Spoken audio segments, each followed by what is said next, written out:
महाकुंभमध्ये माडा विकताना रातोरात फेमस होणारी मुलगी म्हणजे आपली मोनालिसा। मोनालिसा ही रातोरात फेमस झाली आणि लोकांच्या मनावर तिने राज्य केलं। मोनालिसाला भेटायला खूप मोठे मोठे डायरेक्टर आले आणि एका हिंदी डायरेक्टराने तिला मूव्हीमध्ये काम करण्याची संधीसुद्धा दिली। मोनालिसाने लहानपणापासून गरीब घरामध्ये जन्म घेतला आणि गरीब घरामधूनच ती स्वतः काम करत होती। अशा महाकुंभमध्ये जाऊन माडा विकायची। तिचे घर परिवार, तिचे वडील, आई, तिचे भाऊ, तिची बहीण, सर्व तिच्या घराचे परिवार हे सर्व माडा विकायचे।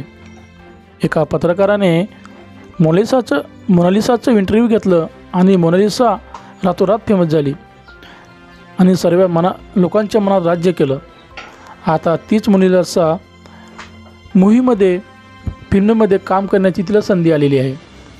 मोनालिसा ही एवढे गरिबीचे दिवस करून वरती आली, संकटाचे दिवस करून वरती आली, एवढे गरिबीचे संकटाचे दिवस करून वरती आली आणि फायनली आज तिची मृत्यू झाली। काय आहे या व्हिडिओ मागचं कारण बघूया पूर्ण व्हिडिओ। मित्रांनो, काही दिवस झाले इंस्टाग्रामवरती व्हिडिओ व्हायरल होत आहे की मोनालिसाचा ॲक्सिडेंट झाला। दुर्घटनामध्ये मोनालिसाचा ॲक्सिडेंट झाला आणि मोनालिसा ही वारली। काय हे खरं आहे का? मोनालिसाचा मृत्यू झाला असं मी नाही म्हणत आहे। काही दिवस झाले इंस्टाग्रामवरती असा व्हिडिओ व्हायरल होत होता की मोनालिसाचा ॲक्सिडेंट झाला आणि मोनालिसा वारली।